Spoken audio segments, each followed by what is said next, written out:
This week's Parsha is Parshat Emor, which is the 31st Parsha of the Torah and the 8th Parsha, or Torah portion, in the book of Vayikra, Leviticus, which is the third book of the Torah. This week's Parsha begins with the topic of the Kohanim and some different regulations surrounding the way they can conduct their lives. It talks about the Kohanim with regards to death and which people they can come in contact with after they are deceased and which people they need to stay away from and keep themselves clean and not contaminated by death. It also talks who the Kohanim can marry and who they cannot marry. The Kohanim have to marry people and conduct their lives in a way that is holy all around in all aspects of their life, not only in their service in the temple, but also in their familial lives and in the way they deal with their family members. The Parsha then takes a big shift and goes ahead to talk about Shabbat and holidays. And it goes through the different festivals and holidays that the Jewish people celebrate and when we should celebrate them and how we celebrate them and what offerings and what temple services we do as these holidays come about. So it talks about Shabbat, it talks about Pesach, it talks about counting the Omer, it talks about Shavuot, it talks about Rosh Hashanah, Yom Kippur, and Sukkot. What's interesting is festivals are called Moadim, which means appointed times. So these are appointed times when the Jewish people have to stop what they're doing in their normal lives and bring ourselves before God. So on the three pilgrimage festivals, for example, which are Passover, Shavuot, and Sukkot, the Jewish people are supposed to go to Israel and to celebrate the holidays in Jerusalem.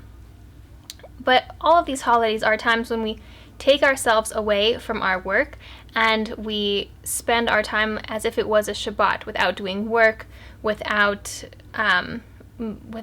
doing different preparations that we would do during the week. We take it really as a time to connect between ourselves and God. Oftentimes we talk about Shabbat as saying we are disconnecting from the mundane activities we do during the week, whether that's our jobs, whether that is our schoolwork, whether that is laundry and different household chores, whatever it happens to be, we are disconnecting and separating ourselves from those things.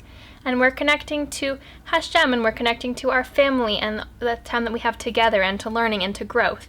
And Shabbat is a time of rest, and it's a time where we have these special foods and special garments which are all supposed to elevate the day and make the day more special and commemorating God's creation and how he rested on the seventh day.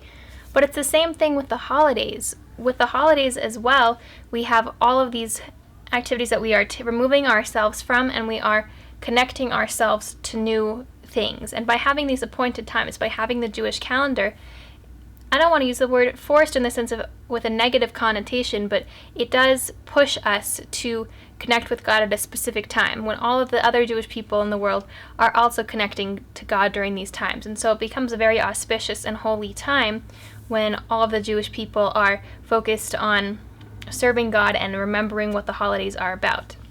And so I think that we can take a lot from these holidays as being times for joy and time for celebration, and also times that we can come together and celebrate God.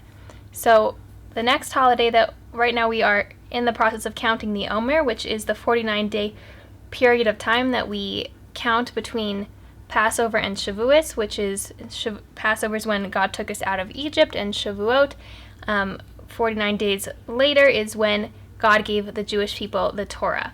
And so it's a big celebration on Shavuot when we get to celebrate receiving the Torah and all of the mitzvahs and commandments and the real guidebook that God gave to us. So that is our next holiday that we can look forward to celebrating. And I think if we can all take some time and learn about the holiday of Shavuot and learn about all these different holidays, it can really help to connect us to the other Jewish people in the world. So I hope all of you have a wonderful week and a Shabbat Shalom.